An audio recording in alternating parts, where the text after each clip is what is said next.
Boom. And we are live with another episode of the Brown Water Banter podcast. My name is Jared Seymour. My name is Joey Cage. That's what he says it is. And we got a good show for you. In the studio today, all the way from Memphis, we got Singa B. He's going to be playing a blues show tomorrow at Ground Zero in Biloxi. We're going to be jumping into his background, how he got into the blues. I think he's even going to play us a tune or two here in a minute. So it's going to be a good show. You're not going to want to miss it. But before we jump into the conversation, we want to thank the people that keep the show rolling over here in the Brown Water studio. Right out of the gate, Dr. Robbie Williams over at Southern Magnolia Smiles, man. If you're looking for a great local dentist, they are located on Washington Avenue in Ocean Springs. You can look them up on the socials at Southern Magnolia Smiles on Facebook and Instagram. 2025 is a year to brush your teeth. So when you're ready to book that consultation, give them a call at 228-215-1202 and tell them that Brown Water sent you.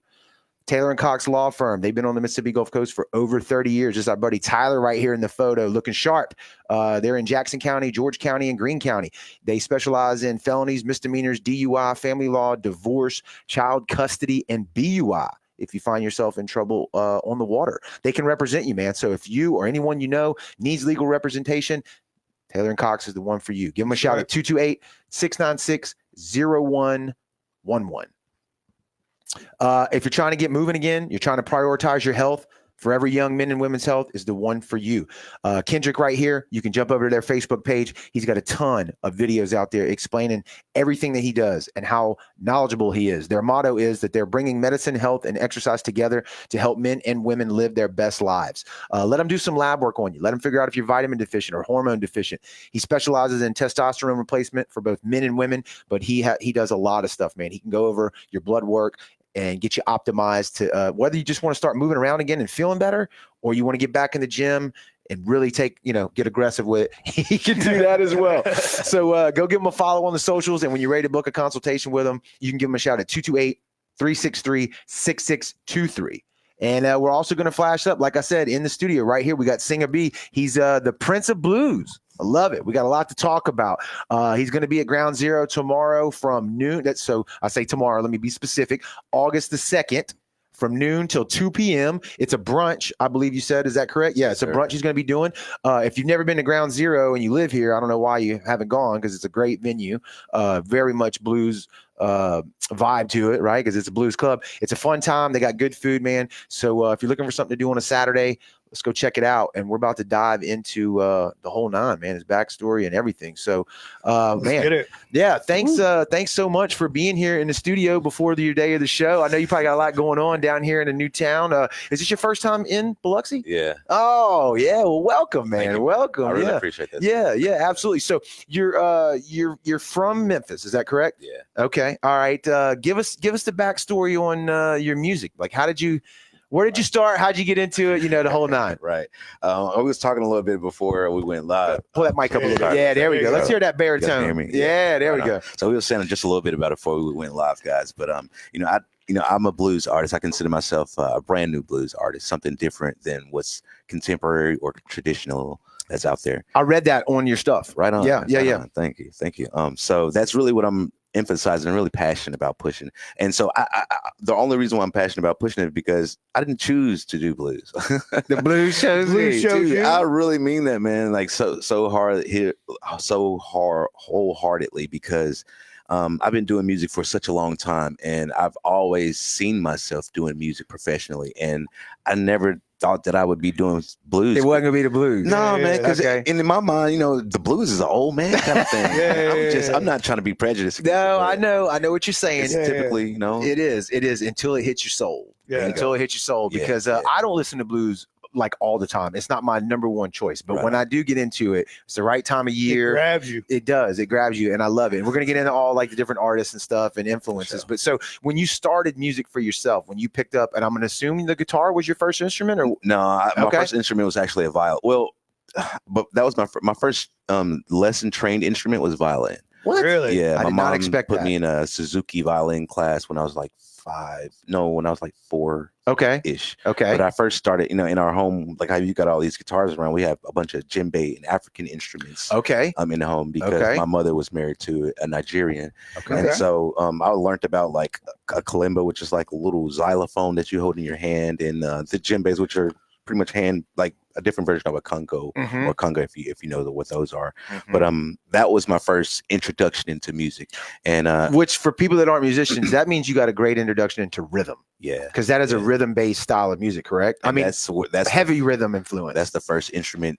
And period is right. A heartbeat is the Right. rhythm, Correct. your voice, Correct. you know, and Correct. That's all in synchronicity. That's So right. I didn't even think about it like that. Oh yeah, that's I mean, deep. dude, all the best music to me is drum and like bass and rhythm based. Yeah. It's double bass. Well, there, you're but you know moving what I'm saying. You're moving to the drums and the bass. That's it. And Yeah. people, but, you know, a lot of people don't Yeah. realize that if you don't play music or you don't pay attention to music hardcore, the vocals always stand out the most, or like a lead guitar. You know, that's what people can kind of relate to more, but they don't realize what's got your head moving Yeah. and your soul inspired is the rhythm. Yeah. So violin, and then what? And then the guitar. Well, and then the Casio piano. My family, one of my family members had like one of those just like small pianos around the house. Okay. And I was playing it so much, my mom was like, "Damn, this little kid must be serious." You know what I mean? And right. So I told her I want to play guitar, and so she was like, "Nah, we're not gonna do that. It's too expensive." Until like I was watching a TV show where they teach kids how to make your own guitars out of like a Kleenex box and rubber bands. No way. And I was like, no way. jamming to that until it got on her nerves. And she was like, all right, let me go get him. We gotta get a guitar. Yeah. You ruined all my Kleenex box. I got a runny nose. I can't even get them home when you tear them up, make a guitar out of. That's right. That's right. Yeah, I was ready for that. I love hearing stories of people though that get like grabbed by music. Like it's like certain people, you didn't have a choice. Like once you heard it, like you were going to play music regardless, right? Whether you had to make guitars out of Kleenex boxes or not, right? Yeah, man, yeah. I mean, what really pushed me to it, I saw Austin City Limits episode, and it was some guy performing on stage. I don't know who he was, some white guy with long hair playing guitar. It wasn't Stevie Ray Vaughan, right? Because he was dead. He was dead. Oh, it was way after that. Yeah, I was probably born in the early Haynes. 90s. Probably Warren Haynes. Oh, yeah. Government Mule. Yeah. That sounds like that probably could have been. Yeah. That was. Yeah. I just saw how he was just like, you know. Oh, yeah. Like, what's going on here? And the crowd was like, you know, I saw that they were speaking. So as a kid, I'm seeing that and like, that's what I want to do. That looks better than flying planes and everything. I want to figure out what they're saying and how to make that work. Right. And here I am today. Yeah. So you finally got a real guitar, I'm going to assume. Yeah. My first real guitar was a first act guitar. Okay. So that's kind of a real guitar. Yeah, that's kind of a real Yeah. guitar. What age would that have been when you started doing that? That was for sure 5 years old. Wow. Oh, damn. 5. Yeah. Damn. Yeah. So how good were you on the little piano? I was teaching myself. Yeah, I was wearing it. I was teaching myself. My first song that I taught myself was Green Sleeves. I forgot how it goes, like da na na na na. You start yourself. Yeah. And this is before the internet. That's what I was going to say. Before YouTube University. So you were just doing all this off of ear. Yeah. People don't understand, man. Like we have to preface it. You'll start maybe noticing more and more like as you get a little older. But like kids nowadays, if they watch this, they're just like, yeah, you taught yourself something. It's like, no, you don't understand. We couldn't look up 50 tutorials on YouTube that told you everything you needed to know. Like you had to get a magazine or know somebody. Like it just wasn't readily, or read a book. But then who wants to do that? Was so accessible. To yeah, exactly. Really, exactly. So first that guitar, you start ripping on that. Yeah. Right. And are you taking lessons? Is mom helping you out? Not yet. She's helping me out by introducing me to music. She started putting like Jimi Hendrix Woodstock. The vinyl. I'm listening to that, like being baptized by that. Listening to some like Earth, Wind and Fire, some Stevie Wonder. We didn't mention Bob Marley, Stevie Wonder. Just a lot of great guys from that era, and it really helped to build my palette of how I like different genres, and I'm not really grounded in one particular genre, and how I'm able to blend and communicate through each genre without it sounding cliche, or, you know, my attempt to it. Correct. It's authentic. Yeah, authentic. I like that. And organic. Yeah. I like that. And so that's a whole lot. It's a whole lot to put in. It's like a salad. You know what I'm saying? You're just throwing everything in there, and you take what you want out of it. Yeah. And knowing that, you know, some people, the textures, some people might not like crunchy stuff, some people might not like sour stuff. So just making it appeasable for different people at different times in different places at the same time. So what happened? Did you get a new guitar and start taking lessons? Yeah. She eventually got tired of seeing me, you know, like just really wailing on that thing, Yeah. and was like, okay, let me get you something a little bit bigger, Right. not that expensive, but something that's Something like Stay in Tune. Yeah. Right. Yeah. The Yes, first man. acts, they ain't Dude, known you the whole know. tune. Oh, yeah. Hey, I know. that's how you 100%. learn. You got to tune it every time. Yeah. Yeah, it ain't always like, the tune. strum it and it goes I got out. perfect Yeah, pitch now yeah. because of that. Yeah. Seriously. So yeah, I go from that to like another, smaller beginner learner, and I take a few lessons. And this particular lesson was just teaching me about the neck, the headstock, the strings, it's E, A, G, D. Just learning about my instrument, learning the classical way. For those who don't know, it's like having one knee up and playing your guitar at angle. Yes. It's better for your hands and able to reach notes. So I was just learning the history and all of that kind of context. Now somebody's teaching you at this point, or where are you getting information from? It was a course. I forget his name. He was doing it through University of Memphis, and it was in East Memphis. If someone wants to research it, but yeah. He was, and he had his own version of teaching you tabs. So that was my first introduction to learning that you can read and write, but not really soaking it up, but just more so being immersed in a room full of people of my peers, getting exposed to it. That's right. Some formal, air quotes, formal training, but get you on your way. Gave me absolutely. a few books and stuff. I didn't really get through. I still haven't got through those books now. I know I can fly through them now, but it was just the introduction that I needed. And after that, I realized that I needed it more. I needed that space, and it with the lack of made me to go into it more independently, and I started to teach myself more about scales and pentatonics and different types of scales and chords and modes and different genres and the whole thing. What age was that? That through was like, high school, junior high? No, that was like elementary through middle school. Oh, so around junior high, freshman year of high school, I was making my own. I was producing my own albums. Really? Yeah. Nice. Definitely. That's awesome, dude. Definitely.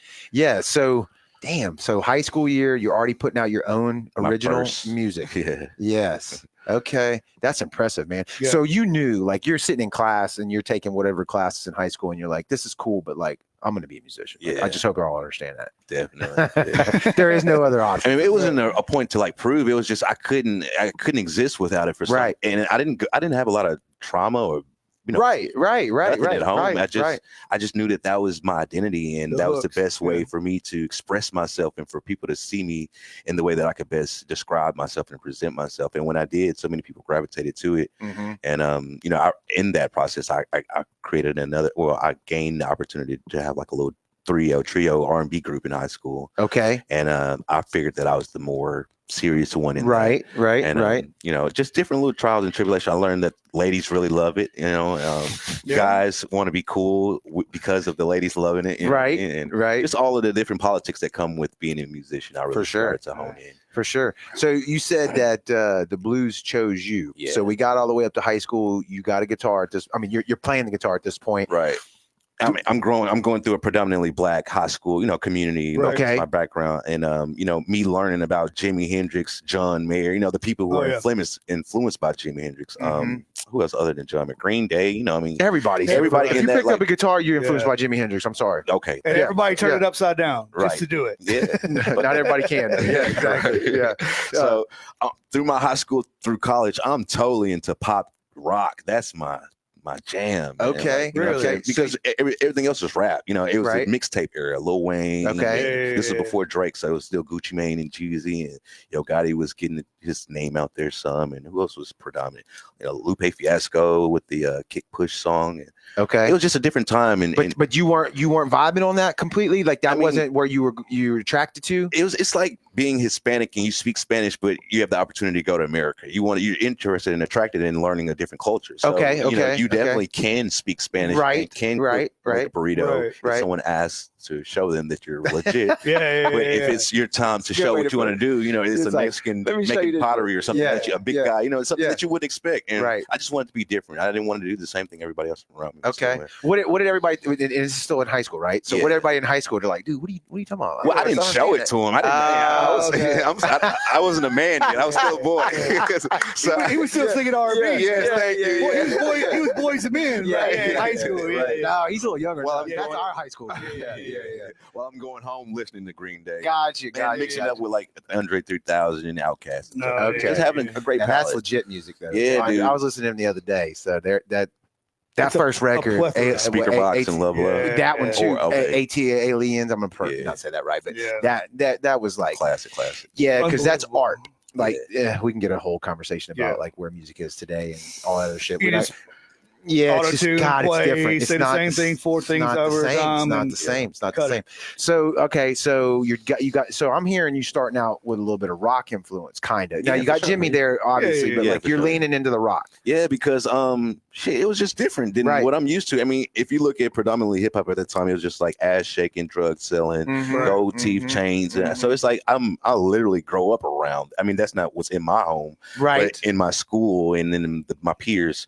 That's just like our typical culture, you know what I'm saying? And so it wasn't nothing that was attractive or like ooh to me. What was ooh is like seeing people crowd surf and seeing people play guitar with their mouth. That was like intriguing. Yeah. You know, just different styles of fashion and stuff. So I started to get into that. But while doing that, I realized that as I left high school going into college, stepping out there as a black guy doing this, it was cool and it was nice. But you know, my peers, my generation, they wasn't following me or subscribing to me or asking when's my next release or show, because what I was doing wasn't a demand from my generation, or from the people that I was around. Right. That makes total sense.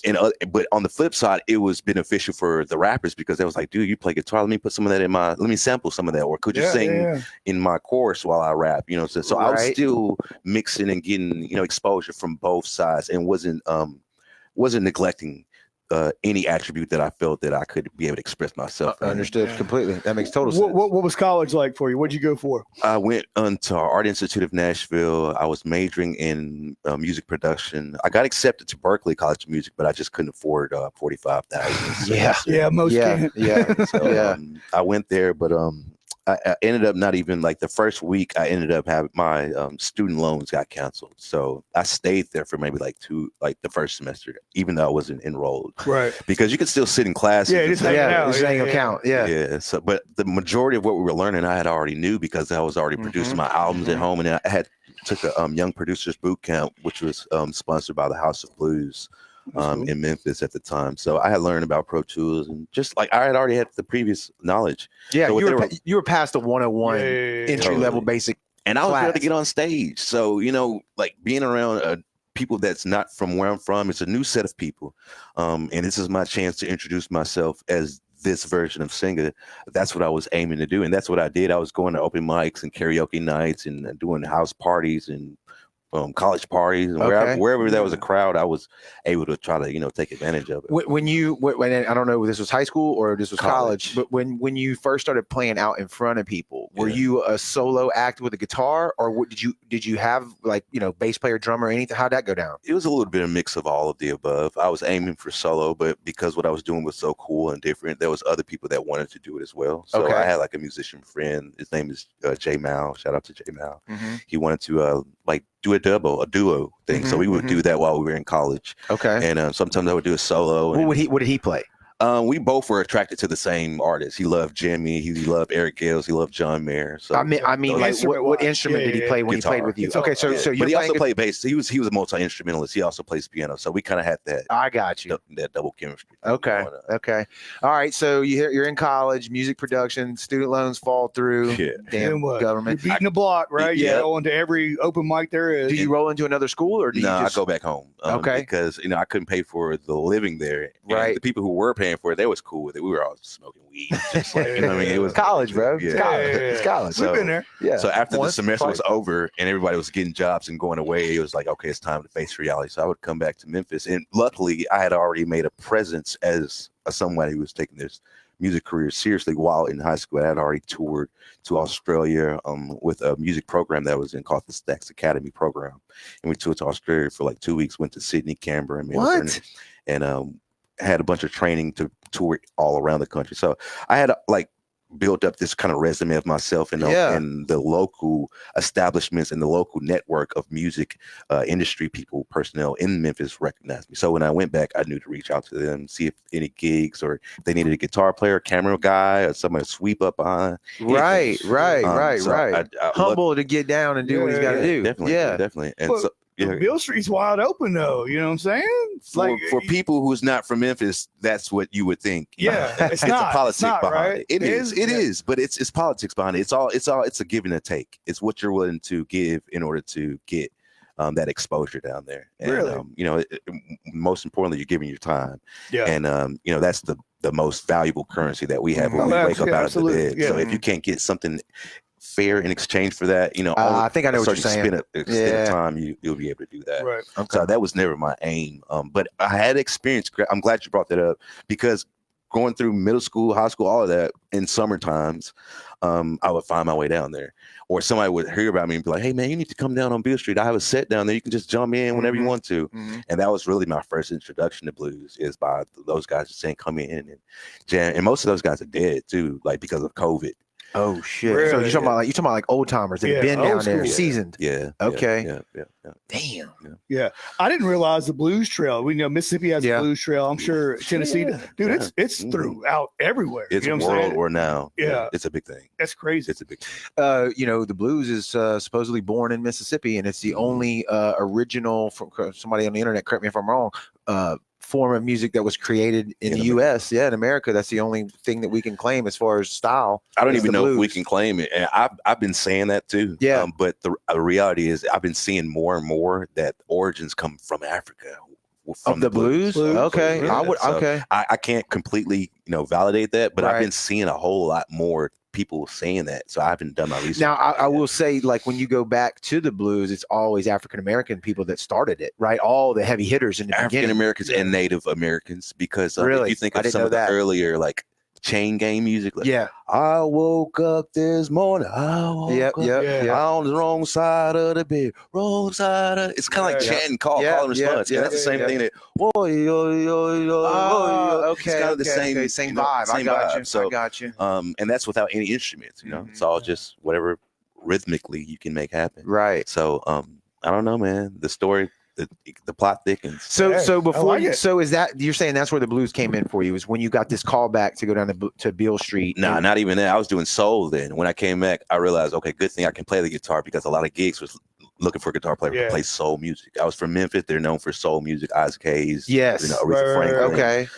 So are you playing covers for bands at this point? Yeah, okay. So whatever you can do stuff. to get a gig, right? To jump in with somebody, play a set, get a little money, and stay in the game. One of those people that I was kind of mentioning that recognized me, they were working on a documentary. Like, for some reason, man, God's been, I don't know if you guys believe in God. Oh, 100%. But God's been having his hand on my ass, on my head. Right. Like this, like, This dude, way, stay focused. Like, my whole life. Stop turning. And one particular time he did that was when I came back and didn't know where to go, what to do, but he navigates me all the time. And these particular people were doing a documentary called "Take Me to the River," and it's on YouTube and possibly could still be on Netflix. But it's about the three different generations, iconically, of Memphis artists. So you got the BB Kings, the Bobby Blue Blands, the Al Greens, all of those kind of guys. They collaborate with the Yo Gottis, the 3-6 Mafias, the Al Capones, the Frazier Boys, all of those guys, and also collaborate with the Babies, which is the Stax Academy alumni, the music program that I was in.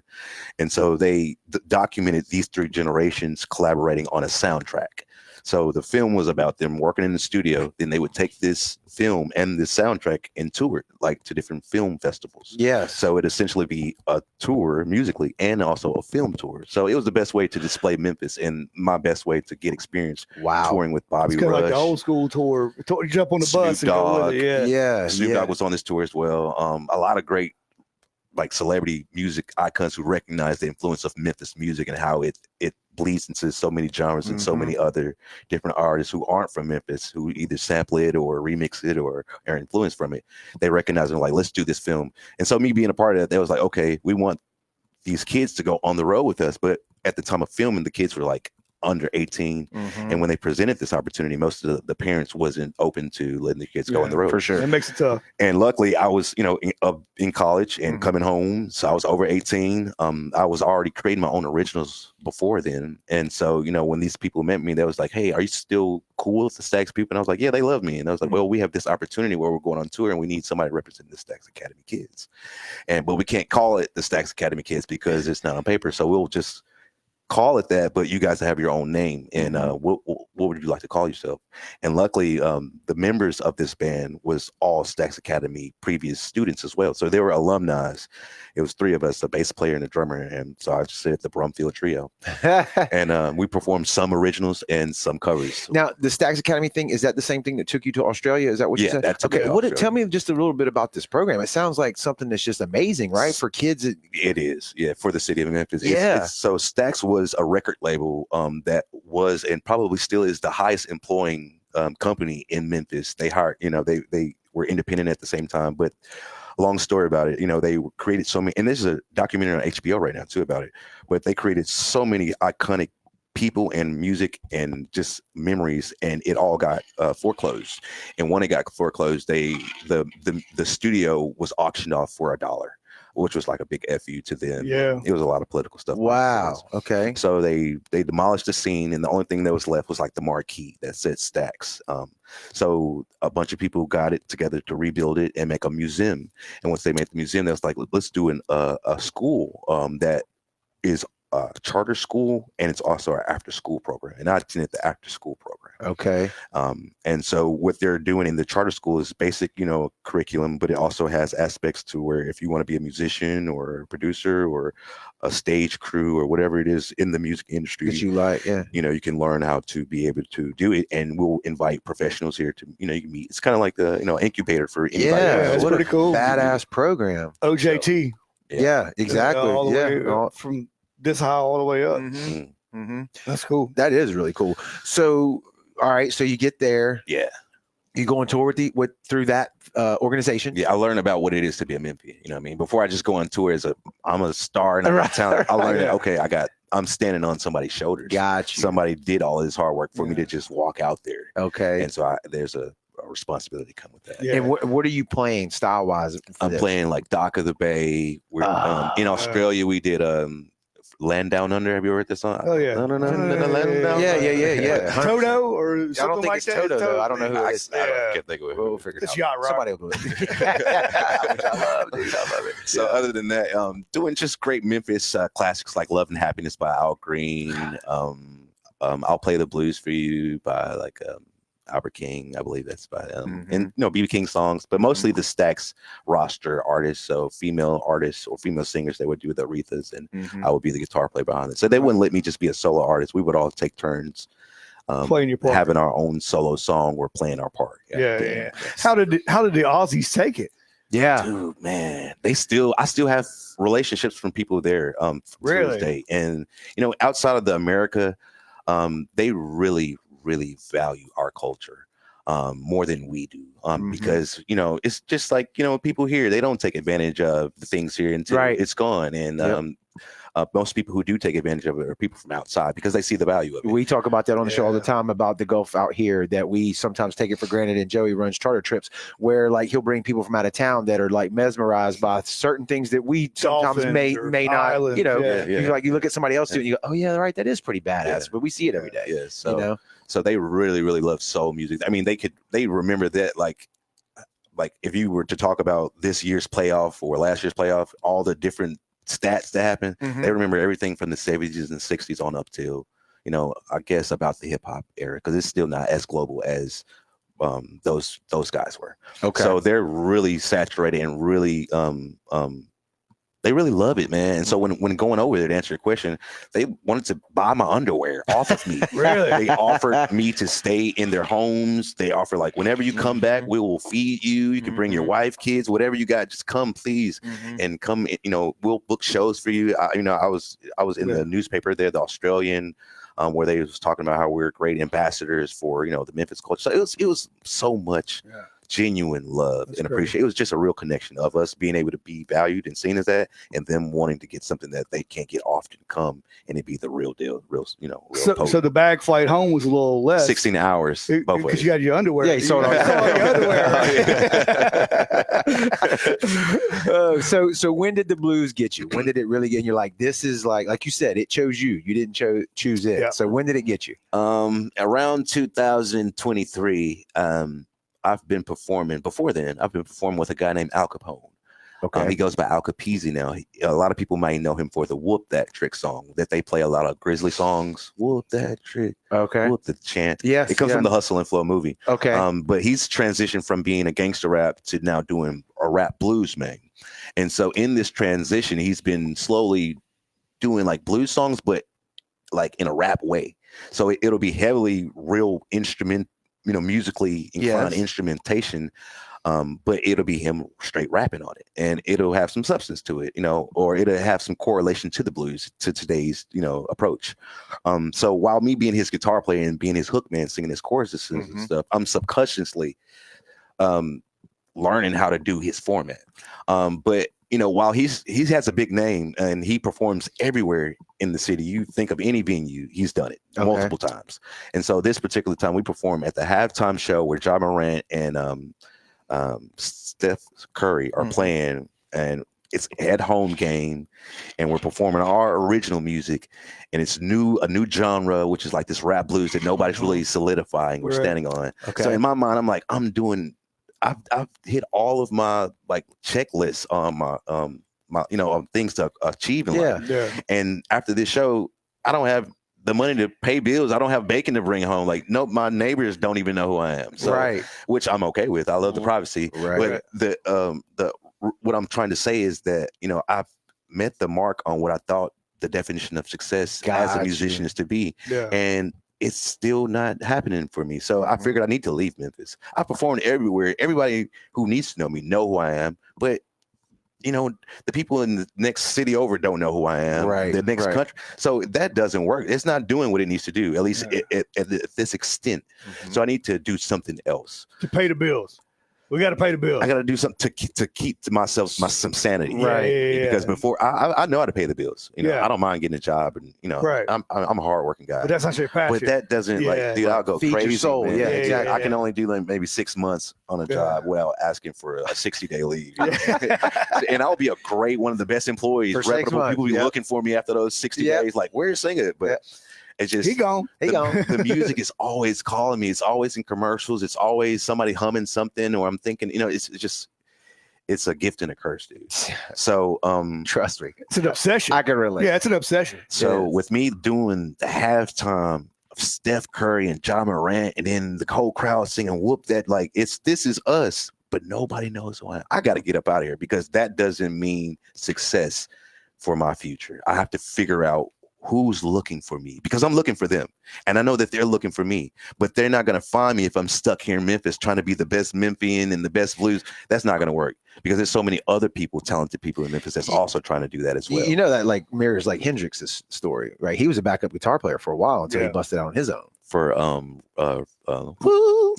can't. Little Richard. Yeah, exactly. Yeah, and that's crazy. We've all seen the photos, until finally he had to say, like, look, I'm assuming I didn't talk to him. No, Little Richard was like, no, you got to go. You're stealing all my people were loving him like on his solo time. I got to find out. Got to give me somebody more bland. But he had to bust out, and he had to do his own thing. You got to do that sometimes. That's it. I think he even had to go to Europe to really get. That's where he's like.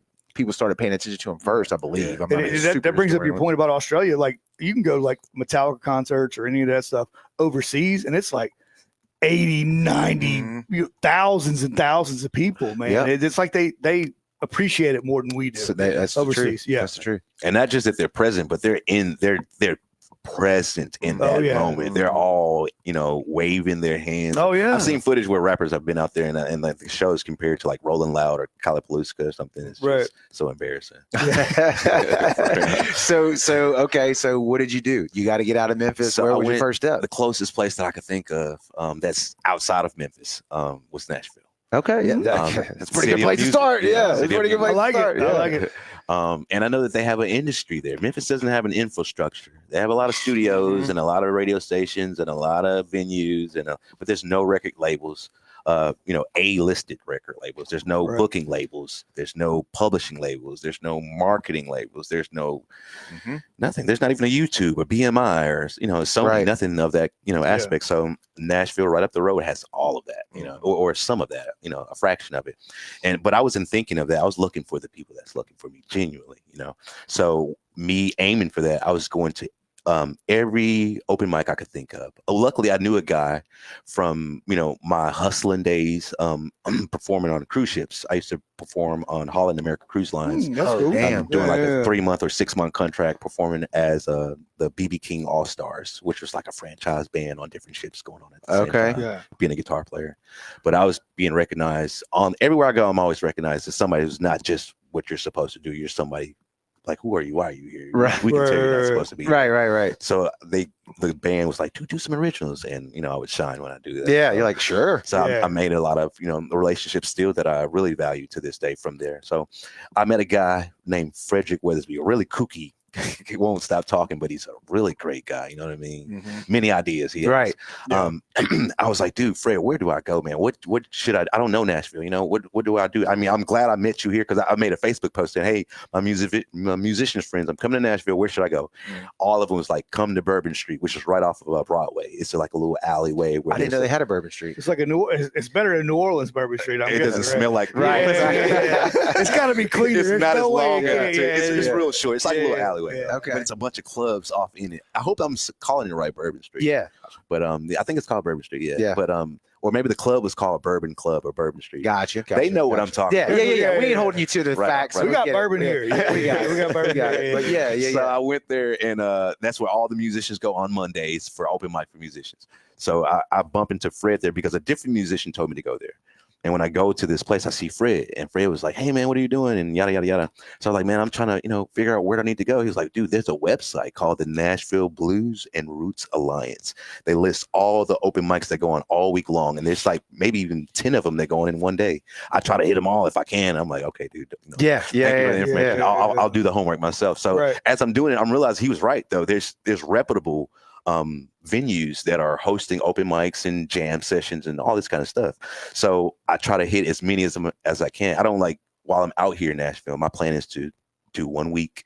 Don't get an Airbnb or hotel. Just go from spot to spot to spot. Leave this club, go to a jam session. Leave this jam session, figure out a studio you could get free guitar licks or something for. Just find some people. Networking. Where were you going to stay though? In my truck. For the whole week? Hell yeah. Okay. I can't miss because if I go to a hotel room, I might wake up and check my phone, and my mom might call me. But on this particular journey, I'm blocking everybody and anything that has to do with me. Yeah, I'm locked totally tunnel vision. Wow. So I didn't want to risk jacking off with my time in any type of way. Right. You know what I mean? So we gotta dive deeper into that though. So before you go for this week, a week you said. Yeah. You saved up? No. You took off from work? You wasn't working? I wasn't working. I'm a full-time musician. Okay. All right. So you plan this out and you're like, I'm going to get up there in my vehicle. Yeah. This is my home. This is where I stay. Yeah. And then That's a pretty good trip from Memphis to Nashville. It was about 6 hours? No, it's 2 hours. No. 2 hours? 2.5. Yeah. Oh, I'm thinking of something. I'm sorry. From here to Nashville is. From here it is.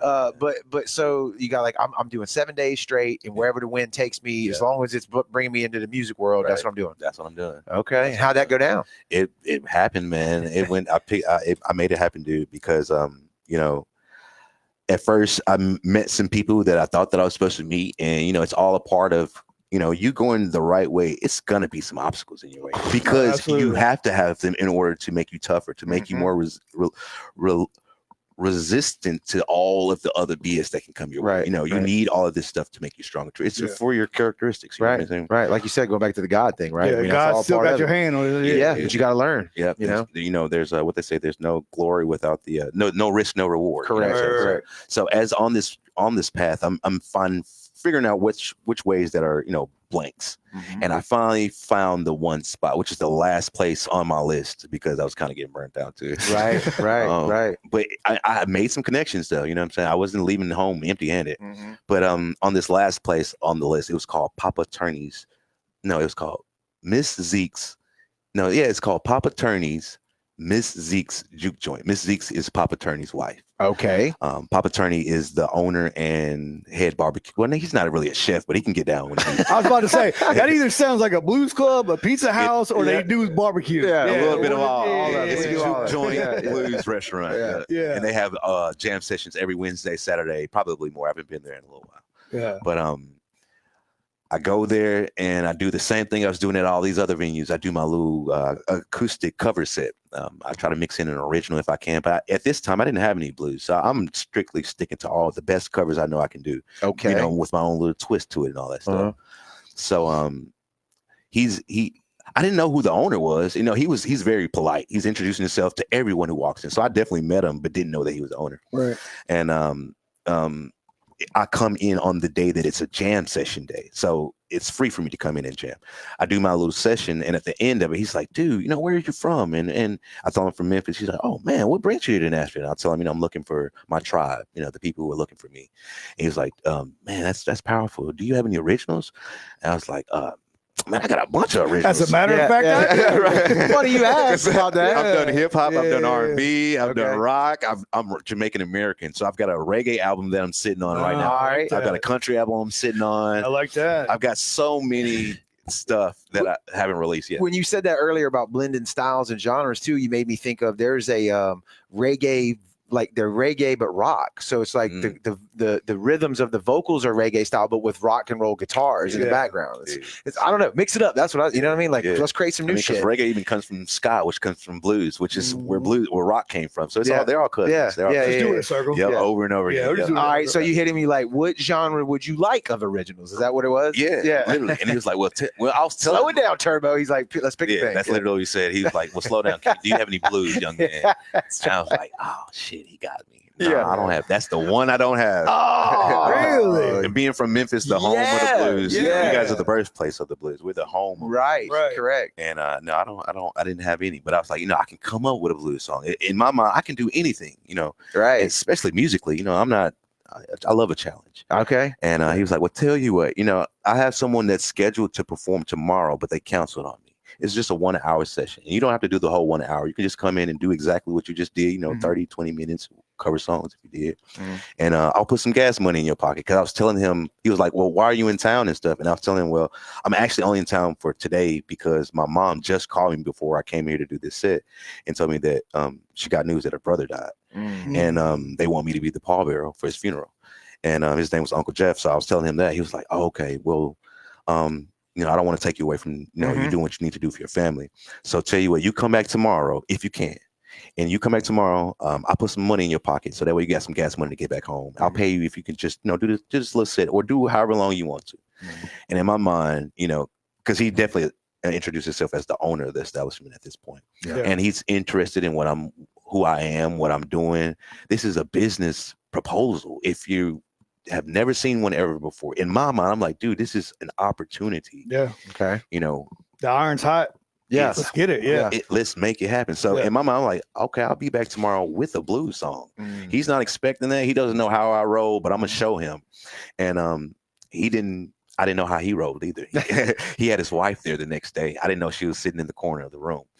So I'm doing my set, and the last song, I didn't think that he was even in the building. I just wanted to keep my word, do that set, you know, figure who I need to talk to get my money, and then leave, hit the road. He was in the kitchen, hiding in the kitchen, listening the whole time. So the last song, let me rewind a little bit. So after I leave him asking me to make the blues song, I go to my truck that night. I just pull like right around the corner because I was like, I'm gonna come right back here. I don't want to be too far. I'm gonna get lost. So I'm just go to some like shopping plaza and just park there, and get my phone and my notes. I already had like some choruses of ideas from, you know, many days, many different situations. And I know blues chords. I know changes, the 1, the 3, the 5, or the 1, 4, 5, however you like it. And I was like, I can put these two together. So I already had a chorus, which was Don't Play With My Money. And I was just, that day that I came up with that, I was just like cooking eggs that morning. I was just like, don't play with my money. I was just kind of being silly. I didn't think about it as a blues chorus. I just thought that's a cool little, funny thing to have. But that's how the best music is, because if you're like, I'm going to do this, that's too structured. That doesn't work. But if you're just being silly or like daydreaming, that's what happens. Yeah. So I put those together, and it didn't have a verse yet. So I was like, okay, let's put some work in it, and I'm coming up with the verses, and then so we fast forward now to the next day. I do my Dock of the Bay, Give Me One Reason to Stay Here. I'm gonna cover song. What a song. Yeah, Tracy, she's I do those, and then I hit him with the Don't Play With My Money. And so he pokes his head out of the kitchen And he says, B. He calls me B, for short for Singa B. He was like, man, who's that? I thought, whose song was that? That Money song. And as I'm like wrapping my stuff up, I'm like, oh, that was my song. Yeah. He said, I thought you didn't have any blues songs. I was like, well, I didn't until you asked me to make one. I came up with that last night. He was like, boy, you kidding? You serious? You made that? 16 hours ago, I didn't have one. Yeah, but I rode in my truck. Thanks to you, you know what I mean? Because I didn't have one, and I didn't know that I didn't have one. I didn't know that. So now I'm ready for the next person to ask. That's right. So he was like, boy, you're something else. And in my mind, I'm just like, I challenge accepted and, success. I didn't know that it was a great song or a good song or could be. I did it. That's all in the eyes of other blues musicians. Okay, he can be one of us. So I do that, and I go. So after he hears, he's like, man, what's your plans? He forgot all about me going home, and I'm like, I got to go home to be with the pallbearer. So to fast forward it all, that's how the blues chose me because, while I'm at home, I send that record to Al Capone because he was already doing the blues hip hop. He's got relationships with Eric Gales, with John Mayer, with a bunch of big people because he's established and he's got relationships. You know what I mean? I want to go check him out because I haven't heard this. I want to hear. I'll make sure I'll send you some links to his. Yeah, I mean, I'm sure he's all over Spotify and stuff like that, right? Yeah. I gotta listen. He's got a blues EP out there right now. It's awesome, dude. But you're saying it's blues and rap. I gotta hear that. I gotta hear that. Right. And that's a hat you got on, right? No, this is my hat. This is my merch. This is my Uncle Jeff. Yeah, that's what I'm saying. Yeah. That's the pallbearer that you were, right? Yeah. But before I made this song, I sent the "Don't Play With My Money" to Al because I'm like, this old guy who's got a juke joint. Of course, he's going to say, oh, yeah, that's cool, a blues song. No disrespect to him or anything like that. But I know Al, he's young. He's around the blues guys.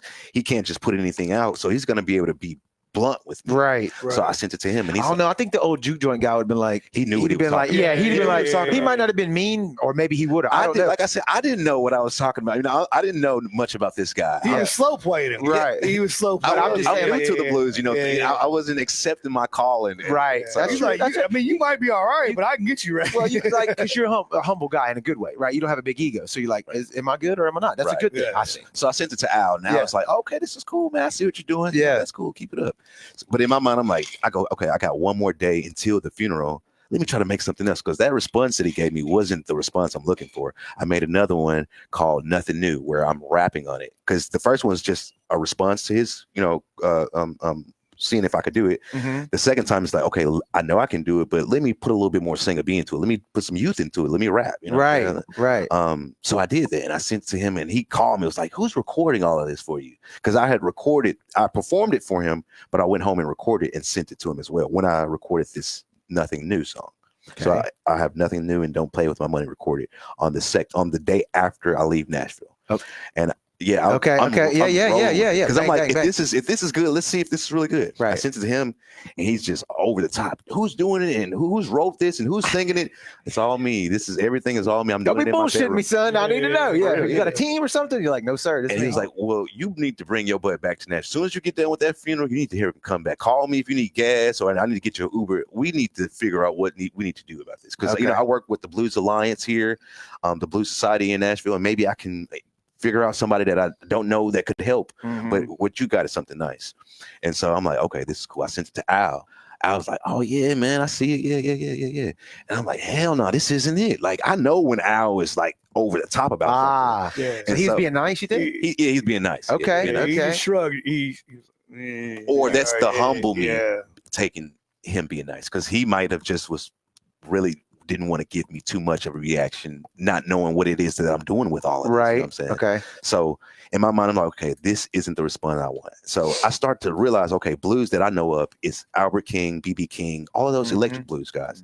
But then I started to think, I'm like, okay, who were they influenced by? Because they didn't just come up with the blues themselves. They were influenced. So then I started learning about the other eras of blues where you got generation before them, before the electricity, where they were stumping on wood floors. Yeah. And then I started learning before they even could get guitars, and they were just making it out of anything they could find. Just one piece of wood and one string, and or spoons or a drying sheet. Making doing a little thing. Yeah. So I'm realizing like and then it comes from slavery. So I was like, okay, there's different aspects, errors, elements. So the ones that I've been making has been based off of my understanding of BB King. Let me make one based off of Son House, based off of Robert Johnson, based off of Blind Lemon. These guys. I wanted to ask you if you sold your soul to get into all this, like the rock. I know. I had a chance to, but no. You said no. Good for you. Yeah. For you. They were offering a lot of money too. So integrity is everything. That's right. Sir. My freedom more than of your soul. They wanted power of attorney. They wanted everything. Oh, so you're being for real about a real deal? Yeah. Oh, okay. I was kidding in a devil God kind of way with that whole backstory that Robert Johnson sold his soul. I mean, but essentially it is, because if you're not able to sign a record deal, you're right. Yeah. You're right. Yeah. So anyway, power of attorney. Holy shit! Let's talk about that for an hour. You're their puppet. You're their puppet. Go here. Play here. That is I way couldn't have my family around. I couldn't like whatever. My attorney that I wanted to look over the contract, that was like, okay, we've looked him up, we've done back work on him, but he can't represent you. But we do have a roster of attorneys that you can select for sure. Yeah, that'll screw you over. Okay, I'll call you guys and let you know. Never call them back. I'm like, these people are fucking nuts. And they were going through my MySpace and listening to people that I didn't even know I knew, and they was like, don't go around these people. And I was like, why not? They was like, just don't go. Because they're going to tell you the truth. They're the devil. That's right. So anyways, shit. Okay, I'm learning about this older blues, and I'm like, okay, I need to make an instrumental based off of that. Some of that like foot stomping blues, because everything else is like rocking, kind of pimping, mixing the hip hop with it. So let me make some of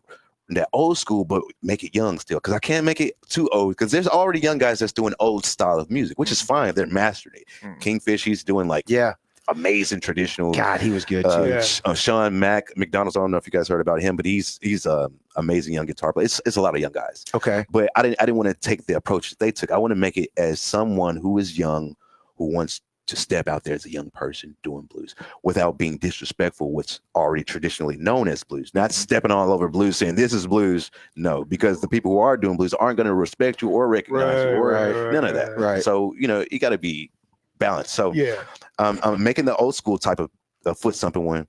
And I'm like, oh, fuck yeah, this is it. And I didn't want to rush coming up to words. I was like, let me go to this funeral first, kind of soak up some emotions, some real life. Yeah, get your feelings. Yeah. And then I can come do that. So I did that. And the day of the funeral, I went back to my studio and I just play the instrumental. It's just playing over and over and over again. I light one up and I look at his obituary on the screen and I'm like, oh, Uncle Jeff. And I just laugh, Uncle Jeff. I'm listening to myself, Uncle Jeff. I was like, that sounds like a country blues record, Uncle Jeff. And the beat's still playing though. So now I'm like saying Uncle Jeff on beat, Uncle Jeff, Uncle Jeff. And I start singing. I'm like, fuck, I can hear it. So I'm like hitting the record button, because like the words were starting to, this is like, this process has happened to me 2 other times in my life, where I start to write something and it just flows. Like the song is, I couldn't have wrote it better. And I don't even think that I wrote it. Correct. It was downloaded. Like, the magic is happening. Yeah. So I was realizing that it was happening. So I was like, fuck a pen. Excuse me. Forget all of that. Let me hit the record button, because I might even lose it in that process. Yes. So as I'm singing the chorus into the verse into the chorus, I already know how I want to format it, but this is all off the top of the head. I start crying as I'm singing it. And I'm like, I can't stop recording because I'm crying. I got to sing through the pain, because I know that I can capture something in there. I'm not looking at it as an optimistic, but I already know all of this from being a student.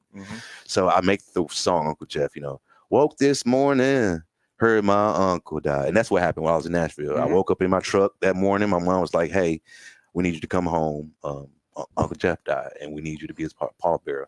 Mama called me on the phone and told me.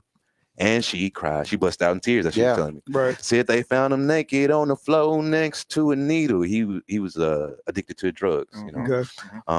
Was a soldier in the war fighting for our people. He was a veteran. You know what I'm saying? And a lot of our veterans go through, dark particular episodes. Especially when they get back home. Man, it's tough. It's the worst. I'm learning more and more. So that's one of the people that we partner up with our fishing tournaments. Tackle 22, they take veterans out to help prevent veteran suicide. Dude, I would love to be a part of that. Yeah. If we could figure it out. They take them fishing. They do all kinds of stuff, man. They try to have another veteran take a veteran fishing so that they can kind of, if they want to open up and talk about it while they're fishing, they can. If they don't, they just want to experience it. It's a good organization, and we're proud to do.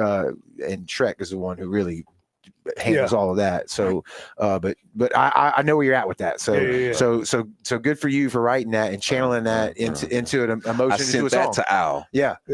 And Al called me. All the other ones he texted me. I sent it to Al. He was like, dude, who making all these beats for you? And I'm like, I'm making them. He's like, who's singing on these courses and playing the guitar? I'm like, it's me. Right. He's like, dude, I'm gonna need you to make my next beats for me. I'm gonna pay you. I need you to make the next beats that I need for my album. I need them like this.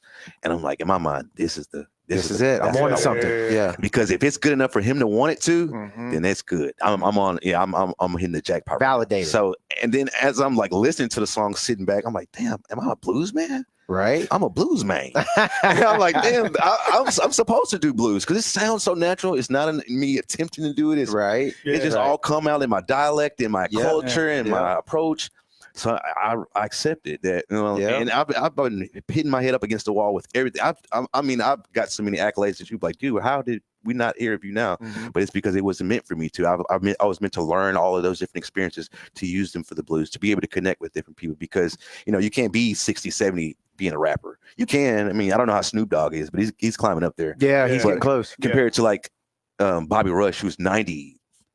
Early 90s. Buddy Guy who's in his 80s and still playing. These guys are jumping up and down on the stage and still, cutting a rug. And, it shows that you can still be yourself. You don't have to sell out or sell yourself. That's right. That's right. Blues. That's right. So that's something that the whole family can enjoy, and I can see myself being a part of. So I'm a blues man, and blues chose me. Okay. Well, how many years ago was that to today? You said 23. Did I get that right? It was officially in 23. Yeah. Okay. That's when Uncle Jeff passed away. Damn. So Uncle Jeff's, he's part of it. Yeah. Well, he passed away in 24. No, he passed away in 23. Yeah. He's a part of it. Yeah. He's a part of it. Yeah. He's a part of it. Yeah.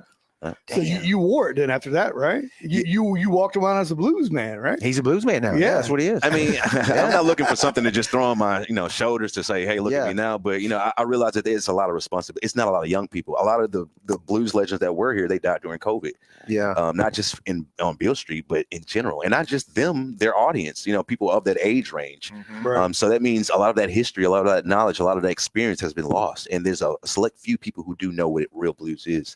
And with me having opportunities to perform with guys like Bobby Rush, and him passing the torch down to me, saying, the blues is in your hands now, because it means that I can identify this young man, know what he's doing. I don't have to assess him and put him through the ropes. We need more people on our team anyways. Go ahead and take this torch and run with it, because I'm getting up there. So that's how I'm looking at it. Is I don't have time to celebrate and say, hey, Bobby Rush, I see that they entrust in me and they're still working. They're not going to look to see if I got the message. They got to keep going. Okay. So I got to know that I picked up that message, picked up that baton, and keep going with purpose, with responsibility, and with love. And so you also saying too? So that's a great story. That's a really great story. Are you saying too that you're putting your own flavor on it? Is this because people that haven't heard you yet? And obviously we're going to link everything. All his music will be linked in the show. You'll be able to hear that, and hopefully come out to the show August 2nd, which is tomorrow as we record, and check it out live. But have you put your own spin on it? Like, is this updated or is it not? Because it doesn't have to be. The blues is correct. No, I definitely want to update it, because the whole thing of it is a lot of young people, when you talk to them about blues, at least people my age and younger, when they think about blues, they think about like an old guy sitting in a rocking chair with overalls, with teeth missing, drinking a tall can or a tall one, playing a guitar, and acoustic guitar to be specific. So, and that is blues, but it's not the only image, the only aspect, the only flavor that blues has. And I want them to know that it can look like me, it can look like you. It doesn't just have to be Southern soul. It doesn't just have to be quartet. It doesn't just have to be traditional. It doesn't have to just be rap blues. It can be, because I'm a rapper, but I'm also a singer, at heart. I can rap, but I'm a singer at heart. So mine isn't predominantly rap mixing in with, that's Al Capone's thing. I got to look him up, because I have not. Have you heard of this? I have not. I have not heard anything about rap and blues being and for united. me to be taking his format, which is one hell of a format to take. I'm mixing that. It's like mixing B.B. King with John Mayer with Kendrick Lamar. If you were able to combine those together, that's what you would get. And you're doing the Kendrick Lamar and stuff on your vocal delivery? I'm rapping in my songs. Okay, but it's not. It's very tasteful. It just seems like it's supposed to fit. But when you hear it, after you hear it, it's like, damn, I didn't know that. I the couple live clips that I watched earlier today was you were singing. I mean, you were rapping too. So, but I didn't. It was more that I try not to lay it on everybody. Too much. Because I know everybody. It'll be probably too. Okay. Well, did anybody have any resistance of kind of saying like you shouldn't be doing this? Yeah, this is the old school way to do it. You kind of do it. Did you have any pushback on that? Surprisingly, from the younger generation. Not the older guys? the younger generation of musicians that are currently doing blues right now. I would have thought the older guys Yeah. would have been like, "Hey, youngster." Nah, they know what it is, you know. Luckily they're being received and respected and being, showcased around the world. And for us young gunners, young cats, we still have to work our way into that position. So for other young people, for them to finally master that position that they're in, somebody young, presentable, attractive, talented, with their head on the right track, coming into my lane and doing something different and could be taking my it's already predominantly an older generation fan base market. Correct. But you're taking them and you're talking about bringing younger people away from or maybe I look at it it's a plus for them, because now after they've heard mine, they're like, let me see what else is out there after the blues. The pie is big enough for everybody. Yeah, it is. But that's where I'm getting the biggest drawback from. It's from the younger people, because they see the competition. They see how the older generation are really seeing what I'm doing and really identify with it. And, it's not a game for me or some type of right. It's really just I would have thought it was the older guys. Old guys. Don't disrespect our music like this. I mean, you already said you had to co-sign, so I get it. But that's you're not sitting on a stage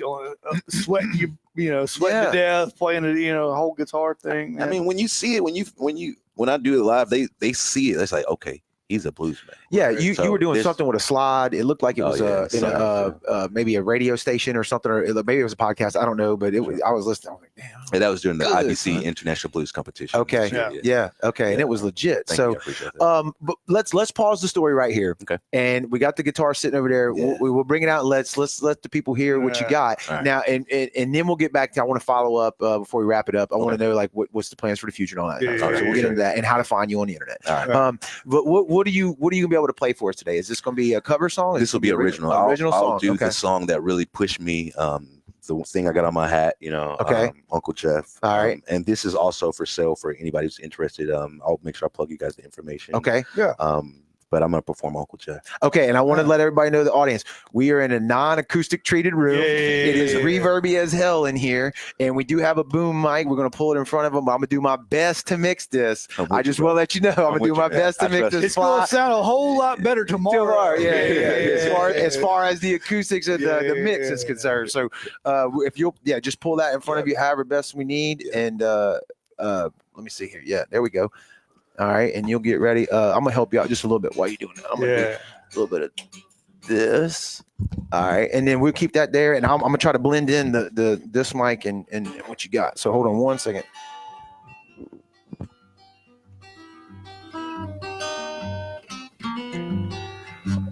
All right, let's rock and roll. Joey, I'm gonna mute me and you. Yeah, go ahead. This is Uncle Jeff, guys.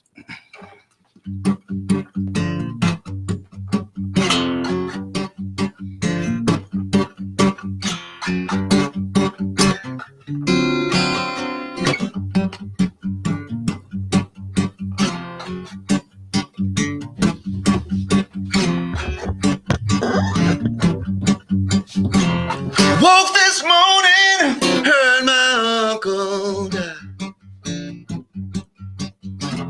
Mama called me on the phone and told me, and she cried. Say they found him naked on the floor next to a needle. Was a soldier in the war, fighting for his people. Uncle Jeff, God rest his soul. Uncle Jeff, why is the world so cold? Trying to keep an eye on him, he go missing time to time. Somewhere around the smoking, y'all trying to ease his mind. At the VA trying to get his disability. Never been the same since he came from the military. Oh, yeah. Uncle Jeff, all right. God rest his soul. Uncle Jeff, why is the world so cold? Uncle Jeff, God rest his soul. Uncle Uncle Jeff now. Why this world so cold? Why this world so cold? Why this world so cold?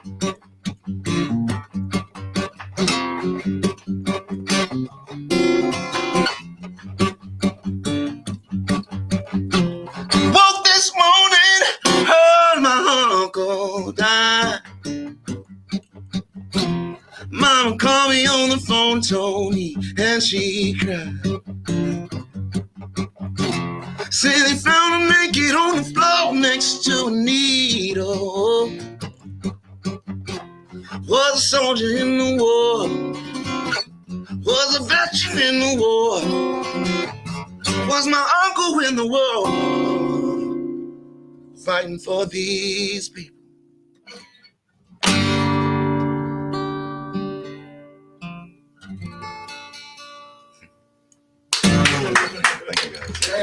Yeah, we're muted. Very nice. Holy smoke. Very nice, man. I totally dug that. Man, Totally dug and what people didn't, I mean, they saw the emotion on your face, but they didn't hear your foot. Did you? Yeah. Oh, I heard his foot. Yeah. That was really good, man. Yeah.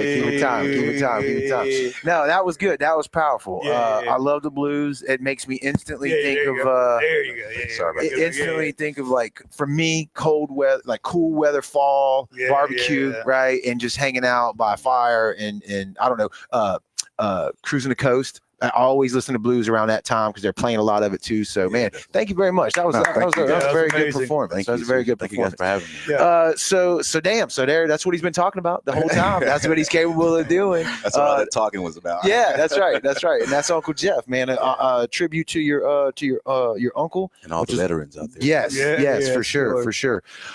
So to jump back into the story now, so that's what you're doing. Yeah. And so you did. How did you cut it out? Like, so that was the Nashville, where the guy that owned the juke joint, right? Right. And you sent it to Al Capone, right? Okay. Yeah. And he wants you to make the beats, right? And so then take us from there to now you're out on the road doing these shows. Yeah, I mean, so in Nashville, I go back to Nashville. I go to Nashville. Pops was like, "Hey, I know, while you were gone, I was figuring it out.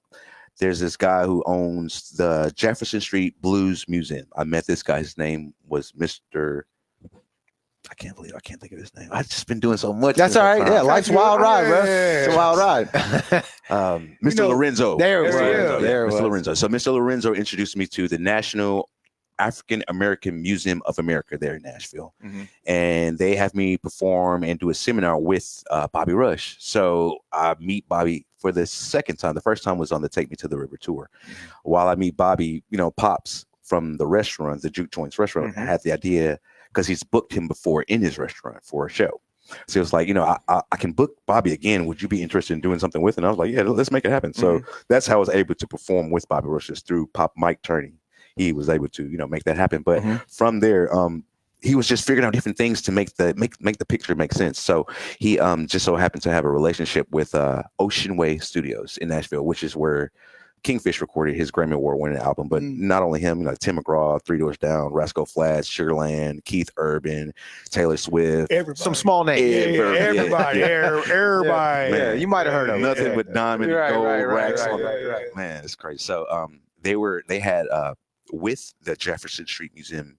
The Jefferson Street Museum is like the longest standing building on that street, because when they had gentrification going on at that time, mostly they had a highway come in during that particular time of Nashville, and in that area was predominantly Black owned, and were living in there, and it was thriving with businesses and stuff. But when they put the highway in there, it tore everything up. So they made a documentary about it, because that building has been there since then, and to this day. But Jimi Hendrix has been in that building. Little Richard is best friends with Mr. Lorenzo. He's got like a bunch of blues artifacts, and just it's a literal museum. But it's a very intimate, small museum with a studio upstairs. So Pops Lorenzo came up with the idea of like, man, you should record a blues EP. Through Lorenzo's connection through Ocean Way, because of that documentary, Ocean Way wanted to partner up with Belmont University, because they're a musically predominant college in Nashville. They wanted to do something to where they could show respect and appreciation for the documentary and because of what happened at the time. So they want to offer a studio recording session to anyone that Lorenzo would suggest as, a one-off kind of thing. Mm-hmm. So he was like, I think I might got it. This kid from Memphis, Tennessee, they introduced me to them. And, I meet the owners. Well, I meet the, the top guys over there at Ocean Way, and they hear the recordings that I had already done in Memphis, which was Nothing New, Don't Play With My Money, and Uncle Jeff. And they hear these and they're like, dude, this is something we consider lightning in a bottle. This is a rare combination of different aspects presented very tasteful. Mm-hmm. And it's something very different. And if we can figure out how to package this right, you will be, greater than ever. And obviously it didn't happen because, God is in favor and a lot of other stuff happens. I still have a relationship with all those people. But during this time of us recording in Ocean Way, a lady who met me during this period, she had a business relationship with Toni, which is a big R&B group, legendary group. Mm-hmm. And she was like, I know the drummer from this band.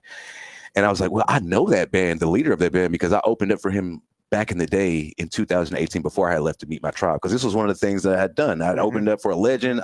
So many other people I had also opened up for. But I was like, I didn't get a chance to meet him because we were the opening act. And when we were performing, they were probably coming in the building to go upstairs to their green room. Correct. So they didn't even know I existed in my mind. They big leagued you. Right. Part of it, yeah. So, but I had met him a couple other times since then. But since then, he probably only knew me as just like a backstage, groupie kind of guy. Not really a fan, but just somebody who's backstage who's just, cool with the in circle. So I figured on this last time I meet him, I asked her if she could connect me with him. And how did that happen? Did I meet him first? Yeah, she I'm trying to figure out how did this happen. Yeah, she told me that they were on tour.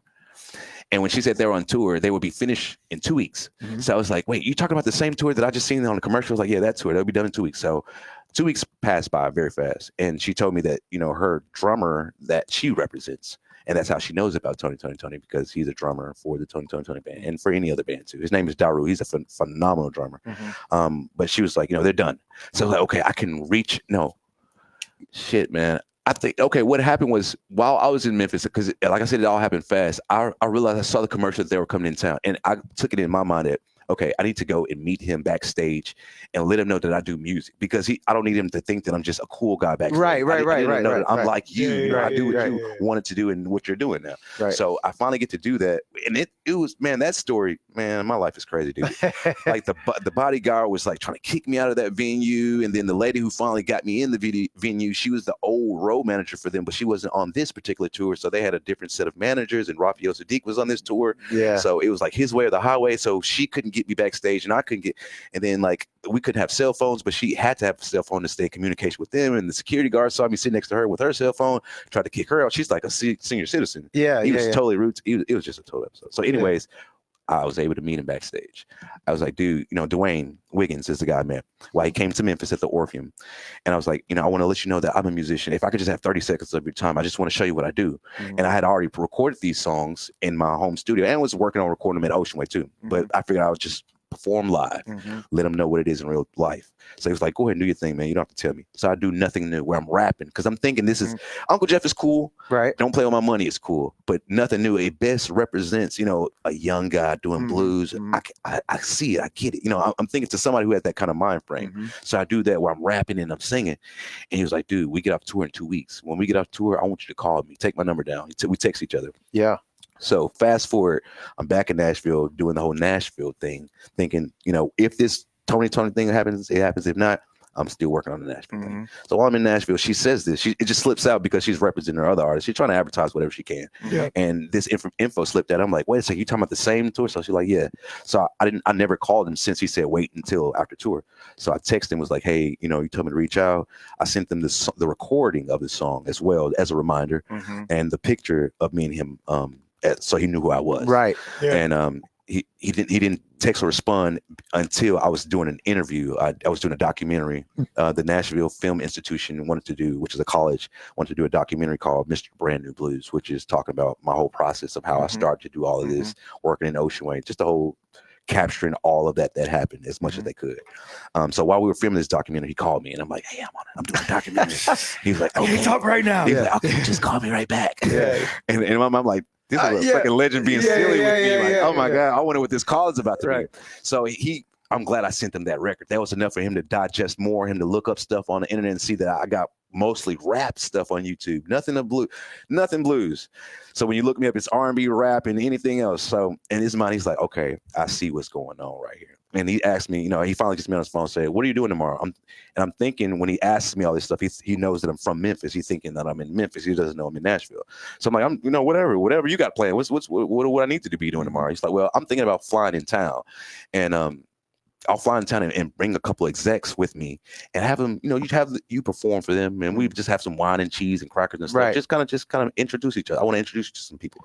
And I tell him I'm in Nashville. He's like, okay, that's even better. I can fly to Nashville. And actually, there's a BMI there. We can go to the BMI office and we can do it all there.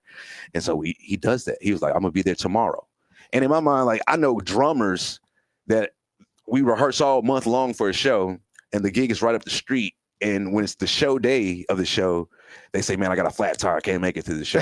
Right. This guy is, I don't know this guy. And he's flying to Nashville. Yeah. Just like that. Yeah. And then he flies right back out after this meeting. He doesn't stay to go shop, go eat, go see friends. He literally just came for me. Right. And that alone had my respect. Right. Because I understand when you're serious and what it means to be a man in your word. So that happened. And to make that long story short, he ended up asking me to come on tour with him so that he could introduce me to the world as, Singa B, the Prince of Blues or whatever. Yeah. And also he wanted to collaborate with me. He was like, man, let's work on some songs together. And we did that before he passed away. We've got some songs on my album, my upcoming brand new blues album that's not released right now. And music videos and some other stuff that we worked on as well. So, you asked what has happened since I came up with those songs. I ended up touring with a Grammy Award, world renowned, legend, R&B legend, blues legend, and being introduced to so many people. During that process, I went to the Grammys. I went to the We Are the World reunion with Lionel Richie and all those people. I got a chance to meet Lionel. Lionel wanted to do some stuff in the studio with me and Dwayne, but so I'm having to deal with like that type of stuff too. You know what I mean? But it's all good because I don't like to let one thing be my golden egg. You know what I'm saying? All your eggs I've learned my lesson. basket. I've learned my lesson on that. Yeah. So, and that's how life goes, man. It sounds to me like you laid the groundwork. You put in the time, you paid your dues, you got a good product, and you're still optimistic and loving what you're doing. I mean, this path I'm on, it was his vision, the way I'm dressed, the style I do it, me being confident in what I'm doing. Being you. Not just being me being confident, because you can be yourself and still be, insecure because you haven't had the experience or you think you might not know what the people who've been doing it for you.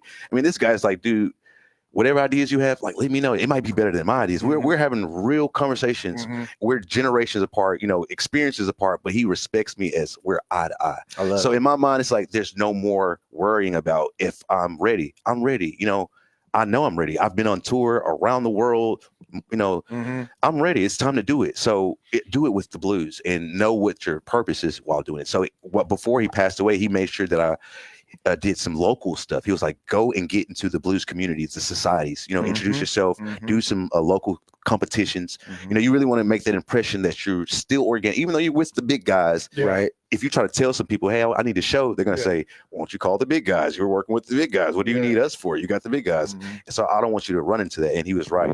So I want to keep that organic, different levels of relationships open. And when he passed, this was the journey that I was pursuing while he was, healing or on his deathbed. I had won the the International Blues Competition, became the semifinalist, but I won first place in Memphis as the Beale Street top band of 2024, then the Memphis Blues bands, first place as a solo artist. So with me doing that, I was like, I don't like politics. So I'm thinking it just looks good on paper, but I didn't know that there's a real community that's keeping the blues alive. Yeah. And now you're a part of it. Yeah, that's right. Yeah. That's right. So that's where I am. That's how. Dude, what a great story. So all of that, and then now where are we at?